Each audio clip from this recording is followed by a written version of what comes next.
একসঙ্গে দেওয়া আছে, নতুন বইগুলোতে সব আলাদা করেছে। আজ পর্যন্ত বেশিরভাগ পরীক্ষায় এসছে এই কূপ নলকূপ একসঙ্গে, যে 4টে অপশন থাকবে, কূপ নলকূপ, অন্যান্য, তারপর সেচ খাল, তারপর জলাশয়, এগুলো দিয়ে থাকবে 4টে অপশন। এবারে কূপ আর নলকূপটা থাকে হচ্ছে সর্বাধিক, এবার তার মধ্যে কূপ হচ্ছে সবচেয়ে বেশি।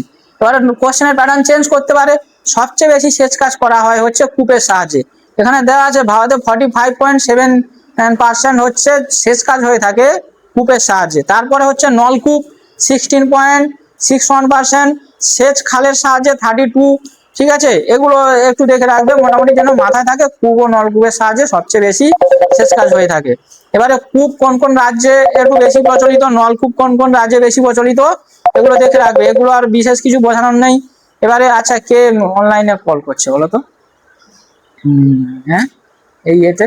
আচ্ছা, তারপরে দেখো দীর্ঘতম সেচ খাল। আচ্ছা, এবারে উত্তরপ্রদেশের সেচের জন্য সবচেয়ে গুরুত্বপূর্ণ যেটা খাল সেটা হচ্ছে সারদা খাল, সবচেয়ে দীর্ঘ খাল, ভারতের সবচেয়ে দীর্ঘ খাল সারদা খাল, এটা মনে রাখবে। আর পশ্চিমবঙ্গের সবচেয়ে দীর্ঘতম খাল হচ্ছে মেদিনীপুর খাল। ঠিক আছে, আমাদের মেদিনীপুর খাল হচ্ছে পশ্চিমবঙ্গের সবচেয়ে দীর্ঘতম খাল। আর ভারতের প্রথম বহুমুখী নদী পরিকল্পনা, এই বহুমুখী নদী পরিকল্পনা কি? যখন কোনো নদীতে তাহলে বাঁধ দেওয়া হয় বহু উদ্দেশ্য সাধনের জন্য, শুধু একটা যে সেচ কাজের জন্য নয়, তাহলে বাঁধ দিয়ে সারা বছর সেই জলটা ধীরে ধীরে ছেড়ে তাতে সেচ কাজ করা হয়, তাতে বিদ্যুৎ উৎপাদন করা হয়, সেখানে মাছ চাষেরও কাজে লাগানো হয়। ঠিক আছে, বন্যা নিয়ন্ত্রণ করা হয়, এরকম বহু উদ্দেশ্যে একটা নদীর ওপর বাঁধ নির্মাণ করা হয়, একে বলা হয় বহুমুখী নদী পরিকল্পনা। ভারতের প্রথম বহুমুখী নদী পরিকল্পনা হচ্ছে আমাদের ডিভিসি, দামোদর ভ্যালি পরিকল্পনা, 1948 সালে হয়েছিল, স্বাধীনতার ঠিক পরের বছর। ঠিক আছে, এখানে দেওয়া আছে দেখো, ভারতের প্রথম বহুমুখী নদী পরিকল্পনা 1948 সালে গৃহীত হয়েছিল। আচ্ছা, এবারে এই অংশগুলো পড়বে। এবারে রাজ্য ভিত্তিক সেচ পদ্ধতি নোটে দেওয়া আছে দেখো, কূপ সেচ প্রথম মধ্যপ্রদেশ, নলকূপ উত্তরপ্রদেশ, এগুলো সম্পর্কে যে যত প্রথমগুলোই করে রাখবে, বাকি দ্বিতীয় তৃতীয় করতে হবে না, কোন রাজ্য প্রথম এগুলো একটু দেখে রাখবে। হ্যাঁ, আচ্ছা, এরপরে আসছি ওই যে ভারতের প্রধান প্রধান সেচ খাল। ভারতের প্রধান প্রধান সেচ খাল যেগুলো আছে দেখো দেওয়া আছে উত্তরপ্রদেশে এই সেচ খালগুলো। এবারে বললাম যে সারদা খাল সবচেয়ে দীর্ঘতম ভারতে, আর পশ্চিমবঙ্গে মেদিনীপুর, এ দুটো খুব গুরুত্বপূর্ণ। বাকি এই যে দেওয়া আছে দেখো, উত্তরপ্রদেশে যমুনা, উচ্চগঙ্গা খাল, নিম্নগঙ্গা খাল, সারদা খাল, এগুলো বিখ্যাত খাল। এবারে তোমাকে পরীক্ষায় কোশ্চেন দিয়ে দিতে পারে যেগুলো একটু আমাদের ধরো পশ্চিমবঙ্গের বিসিএস পরীক্ষা জানো কোশ্চেন একটু টাফ লেভেলের হয়, ওখানে কিন্তু এই বেস লেভেল থেকে একদম ডিপ থেকে কোশ্চেন তুলে দেয়, যে সারদা খাল কোন রাজ্যে, সারদা খাল দেবে না, তখন দেবে উচ্চগঙ্গা খাল কোন রাজ্যে অবস্থিত। বোঝা গেছে, এই ধরনের কোশ্চেন দেয়। বা হচ্ছে ওই যে পিএসসি ক্লার্কশিপের কোশ্চেনটা এবছর খুব টাফ হয়েছিল, ওখানে এই টাফ কোশ্চেন গুলো যেখানে দেখবে প্রতিযোগিতা খুব টাফ হবে, সেখানে এই ডিপ লেভেল থেকে কোশ্চেন তুলে দেবে। এবার ধরো পুলিশের পরীক্ষা, হ্যাঁ, বা এই তোমার আইসিডিএস এর পরীক্ষা যেগুলো তুলনামূলক সহজ হয়, বা জিডি পরীক্ষা যেগুলো তুলনামূলক সহজ, এখন কোনো পরীক্ষা নেই সোজা হিসেব, কারণ প্রতিযোগিতা সব জায়গায় বেশি। আগে পুলিশে বাড়ি থেকে ডেকে নিয়ে যেতে চাকরি দিত আমাদের বাবাদের ছোটবেলা, ঠিক আছে, যারা লম্বা চওড়া হতো তাদের ডাকতো পুলিশের চাকরির জন্য। আর এখন পরীক্ষা দিয়ে মাঠ করে ইন্টারভিউ দিয়ে তারপর যথেষ্ট টাফ খাটুন, কিন্তু তুলনামূলক অন্যান্য পরীক্ষার তুলনায় ডিফেন্সের চাকরিগুলো কম মানে সহজ, এটা সবাই জানো। এবারে এইগুলোতে ডিপ লেভেল থেকে কোশ্চেন দেয় না, তখন দেয় ভারতের বৃহত্তম খাল। বোঝা গেছে, কোশ্চেনের টাইপ দেখবে আর কোশ্চেন ফলো করবে। হ্যাঁ, বিভিন্ন পরীক্ষার কোশ্চেন যত ফলো করবে সে তত বেশি এগিয়ে যাবে, আমি বলছি। কারণ এই যে পড়াটা পড়ছো না তোমরা, আগে এত দূর তো পড়াশোনা করে এসছো, তোমরা জানো যে যতই গড় গড় করে বাড়িতে পড়ে যাও, কোশ্চেন না ফলো করলে ওই পরীক্ষার হলে গিয়ে জানা জিনিসই ভুল করে আসবে, জানো কিন্তু সেটা অ্যান্সার করতে পারবে না, কারণ কোশ্চেন সম্পর্কে ধারণা থাকতে হবে। আর কোশ্চেন যত ফলো করবে, কোন জায়গাটা কিভাবে পড়তে হবে সেটা তোমরা বুঝতে পারবে। যে তথ্য তো প্রচুর আছে, কারোর পক্ষে কি সম্ভব সবকিছু জানা, না সবকিছু মনে রাখা? সম্ভব নয়। তাহলে তোমাকে জানতে হবে, আমাকে স্যার বলে দেবে সব ঠিক আছে, কিন্তু তোমারও কিছু নিজস্ব গুণ থাকতে হবে, যেটা থেকে স্যারকে তো মানে স্যার তো সবাইকে বলবে, তার মধ্যে কেউ একজন বা দুজন বেরোবে। কারণটা কি না, সে তার নিজস্ব গুণ দিয়ে সে বেশি পরিশ্রম করেছে এবং বেশি ফলো করতে পেরেছে যে কোন অংশগুলো আমাকে পড়তে হবে। কারোর পক্ষে সবকিছু জানা সম্ভব নয়। তোমাকে ফলো করতে হবে খুব, যে কোন জায়গাগুলো আমাকে পড়তে হবে, কোন জায়গাগুলো পড়লে আমি বেশি পড়াশোনা পাবো, এইভাবে। তারপরে দেখো পাঞ্জাবে ভাগড়া খাল আছে, এটা পাঞ্জাবের ভাগড়া খালটা বেশি গুরুত্বপূর্ণ। হরিয়ানাতে খাল আছে। প্রত্যেকটা এই খালগুলো সম্পর্কে যে যত বেশি পারবে তথ্য করে রাখতে পারবে, তার জন্য তত লাভজনক। আচ্ছা, তারপর আছে দেখো ড্যাম আর ব্যারেজের পার্থক্য দেওয়া আছে বিশেষ করে, এটা একটু দেখে রাখবে। এবার আছে এই বহুমুখী নদী পরিকল্পনা ও জলসেচ। এই বললাম না বহুমুখী নদী পরিকল্পনা, বহু উদ্দেশ্য সাধনের লক্ষ্যে যখন নদীর উপর বাঁধ দেওয়া হয়। এবারে এই বহুমুখী নদী পরিকল্পনার প্রধান উদ্দেশ্যগুলো নোটে দিয়ে দেওয়া আছে দেখো। জলসেচ, জলবিদ্যুৎ উৎপাদন, বন্যা নিয়ন্ত্রণ, পানীয় জল সরবরাহ, নৌ পরিবহন, মৎস্য চাষ, ভূমি ক্ষয়রোধ। বহুমুখী নদী এখন যে ধরনের কোশ্চেন আসছে আর কি, এইটা থেকেই দিয়ে দেবে কোনটা বহুমুখী নদী পরিকল্পনার উদ্দেশ্য নয়। বোঝা গেছে? ওই জন্য আমি বলি বারবার ডিটেলস, এখন কোশ্চেন এরকম ডিটেলসে দিচ্ছে কোনটা বহুমুখী নদী পরিকল্পনার উদ্দেশ্য নয়, তাহলে 3টে দেবে আর একটা নয় দিয়ে দেবে, অন্য বাইরে থেকে দিয়ে দেবে। বা কোনটা বহুমুখী নদী পরিকল্পনার উদ্দেশ্য, একটা অপশন দেবে যে ধরো বন্যা নিয়ন্ত্রণ, বাকি 3টে আলাদা জায়গা থেকে দিয়ে দেবে, আলাদা কিছু দিয়ে দেবে। বোঝা গেছে? ওই জন্য এগুলো জানতে হবে।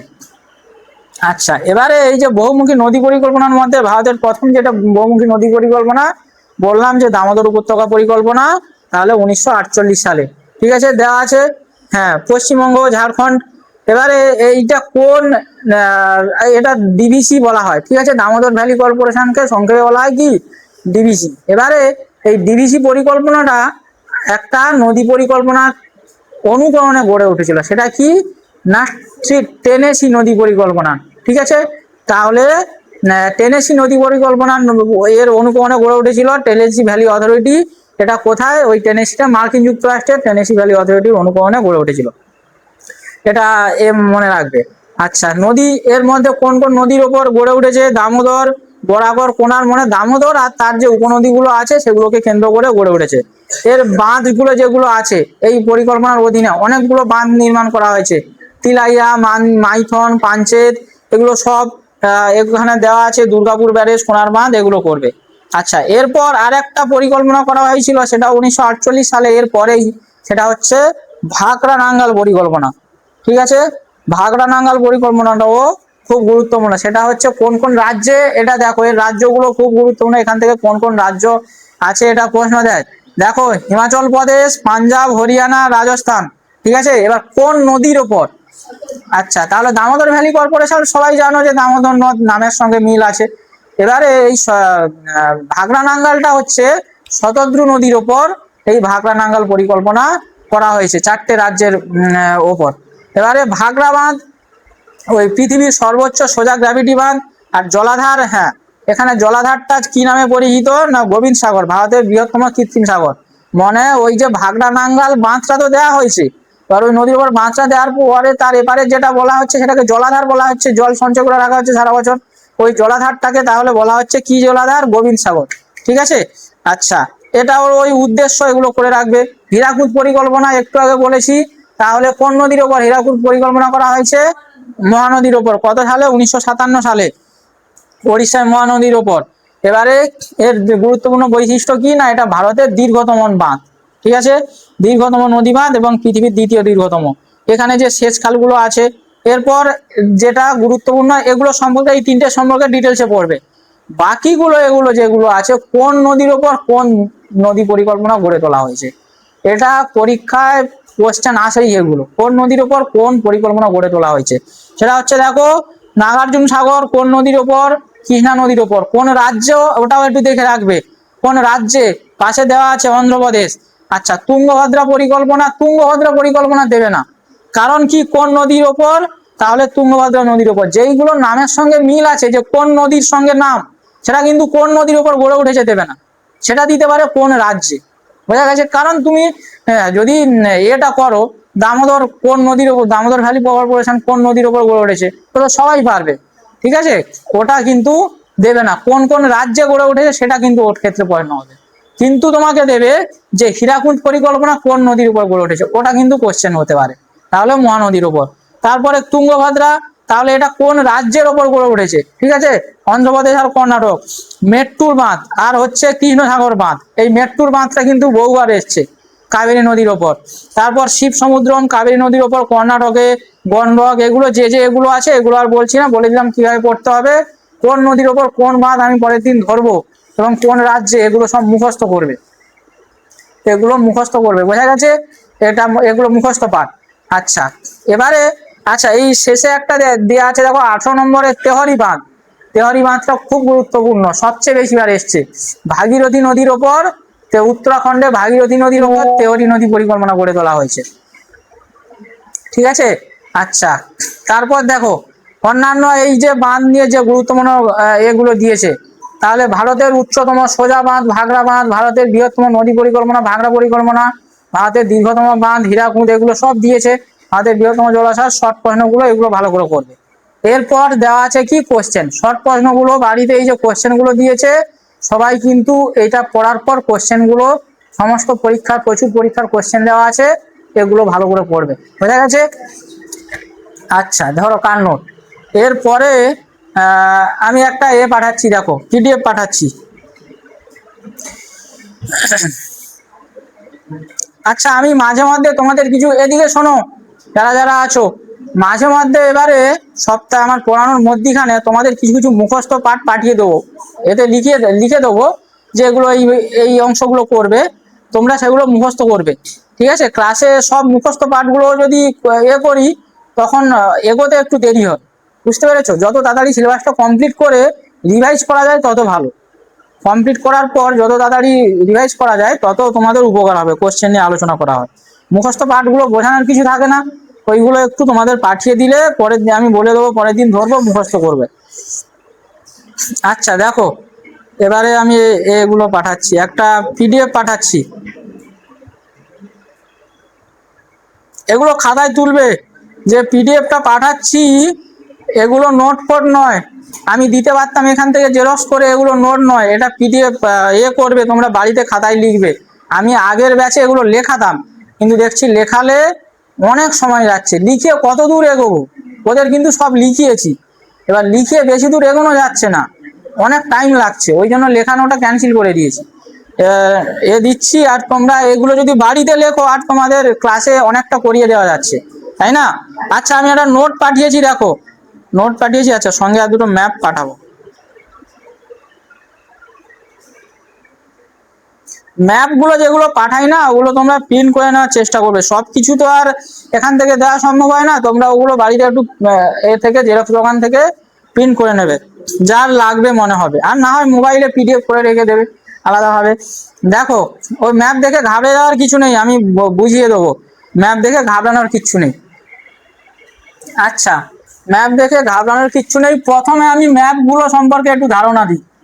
প্রথমে আন্দামান ও নিকোবর দ্বীপপুঞ্জ যখন পড়ানো হয়েছিল তখন এর সম্পর্কে পুরো ডিটেলসে বলিনি, তখন ভারতের ভূপ্রকৃতিটা বলে গিয়েছি। এবারে প্রথমে এইটা আমি বলে দিই, ম্যাপটা খোলো সবাই, সবাই ম্যাপটা খোলো। আচ্ছা দেখো আন্দামান ও নিকোবর যে এই যে দ্বীপপুঞ্জ, ঠিক আছে, আমাদের এতে ম্যাপ আছে, এখানে তোমরা এতটা বুঝতে পারবে না, সবাই বই ফোনের ম্যাপটা খোলো, ঠিক আছে? আন্দামান ও নিকোবর দ্বীপপুঞ্জ, আন্দামান দ্বীপপুঞ্জ একটা আলাদা, নিকোবর দুটো একসঙ্গে, ঠিক আছে, একটা কেন্দ্রশাসিত অঞ্চল।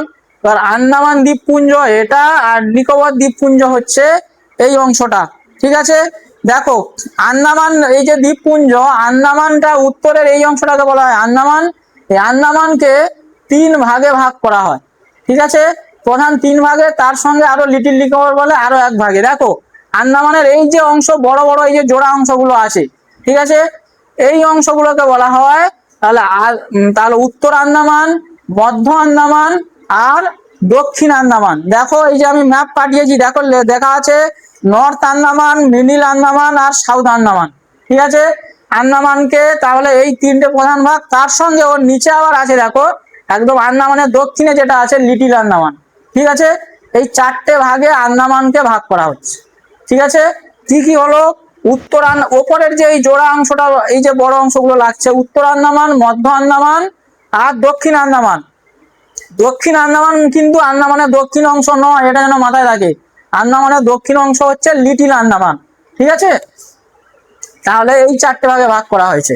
আচ্ছা এরপরে দেখো, এরপরে আছে কি এই যে নিকোবর। ঠিক আছে, এই নিকোবরের মধ্যে যেটা আছে প্রথমেই আছে দেখো এই যে অংশটা, এইটাকে বলা হয় কার নিকোবর। ঠিক আছে, তোমাদের এতে লেখা আছে দেখো, পিডিএফটা পাঠিয়েছি, কার নিকোবর। ঠিক আছে, তারপরে নিকোবরটাকে কিভাবে ভাগ করা হচ্ছে দেখো, little Nicobar are great Nicobar. ঠিক আছে, এই যে কার নিকোবর, এটা লিটিল নিকোবর, আর এটা হচ্ছে তাহলে গ্রেট নিকোবর। এই যে গ্রেট নিকোবর, এই গ্রেট নিকোবরেই হচ্ছে কে অবস্থিত বলো তো?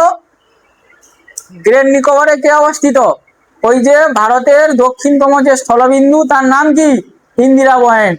এই গ্রেট নিকোবর একদম নিকোবরের দক্ষিণে যেটা, তার নাম হচ্ছে গ্রেট নিকোবর দ্বীপপুঞ্জ। ঠিক আছে, এখানেই হচ্ছে ইন্দিরা পয়েন্ট বা পিগমিলিয়ন পয়েন্ট অবস্থিত, একদম দক্ষিণে আছে, এটাই ইন্দিরা পয়েন্ট বা পিগমিলিয়ন পয়েন্ট। বোঝা গেছে? আচ্ছা, এইটা বোঝালাম কেন, না তার কারণও আছে, আজকে কি গুরুত্বপূর্ণ ভারতের গুরুত্বপূর্ণ প্রণালীগুলো করাবো। হ্যাঁ, আচ্ছা। আচ্ছা, আর একটা ম্যাপ আছে দেখো, এটাও বলে দিই আগে। দেখো আর একটা ম্যাপ খোলো, এই যে ভারত আর শ্রীলঙ্কা। ঠিক আছে, ভারত, তার দক্ষিণে কে আছে? তাহলে এই যে দ্বীপ রাষ্ট্র আছে কে? শ্রীলঙ্কা। এই ভারত আর শ্রীলঙ্কার মধ্যিখানে কি কি আছে বলো তো? তাহলে পক, এই যে দেখো লেখা আছে পক বে আর গল্ফ অফ, তাহলে মান্নার।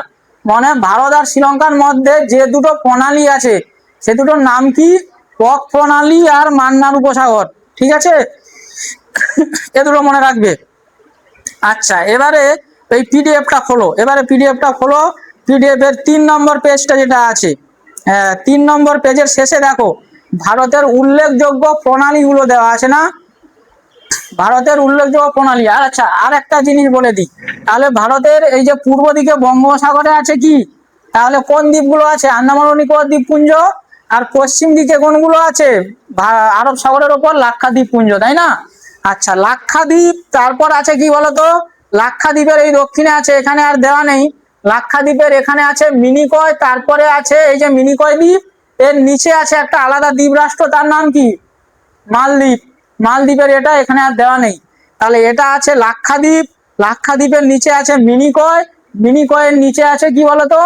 মালদ্বীপ, যেটা আলাদা ছোট্ট রাষ্ট্র, আমাদের ভারতকে কদিন হুমকি দিচ্ছিল। ঠিক আছে, তাহলে মালদ্বীপ।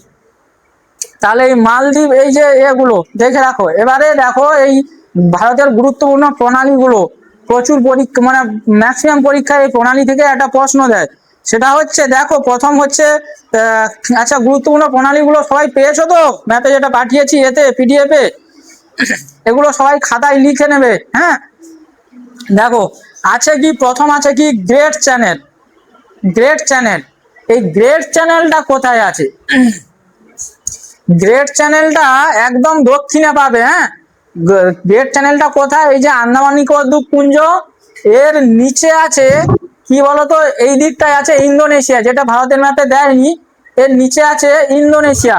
ঠিক আছে, এই আন্দামান নিকোবর দ্বীপপুঞ্জ ইন্দোনেশিয়ার সুমাত্রা দ্বীপ, ইন্দোনেশিয়ার উত্তরে যে দ্বীপটা আছে সুমাত্রা দ্বীপ, এই ইন্দোনেশিয়ার তাহলে সুমাত্রা দ্বীপ আর হচ্ছে এই আন্দামান নিকোবর দ্বীপপুঞ্জের মাঝে যেটা আছে, তার নাম হচ্ছে কি? 10 ডিগ্রি চ্যানেল। দেখো দেওয়া আছে আন্দামান নিকোবর ইন্দোনেশিয়া। বোঝা গেছে? এটা মাথায় রাখবে, এর নাম কি? Great channel. এর পরে আসছে কি 10 ডিগ্রি চ্যানেল। 10 ডিগ্রি চ্যানেল কোথায়? দেখো এই যে আমি ম্যাপটা পাঠিয়েছি, ওই ম্যাপেও দেওয়া আছে, আর এইখানে দেখো এই ভারতের ম্যাপে দেওয়া আছে, এই যে আন্দামান আর এই যে নিকোবর, এদের মধ্যিখানে যে চ্যানেলটা এখানে ম্যাপে লেখা আছে পরিষ্কার, 10 ডিগ্রি চ্যানেল। ঠিক আছে, তোমাদের যে ম্যাপ পাঠিয়েছি ওখানেও আছে 10 ডিগ্রি, 10 ডিগ্রি চ্যানেল। হ্যাঁ, তাহলে কার কার? আন্দামান ও নিকোবরের মাঝে। ঠিক আছে, যদি আরো ডিপে প্রশ্ন দেয়, এটা সাধারণত এটাই দেয়, যদি আরো তোমাকে ডিপে অপশন দেয় তখন দিয়ে দেবে কি? লিটিল আন্দামান আর কার নিকোবর। আন্দামানের দক্ষিণে কে আছে? লিটিল আন্দামান। আর নিকোবরের উত্তরে কে আছে? কার নিকোবর। এই দুটোর মাঝে অপশন যেমন দেবে তেমন ভাবে এগুলো করতে হবে।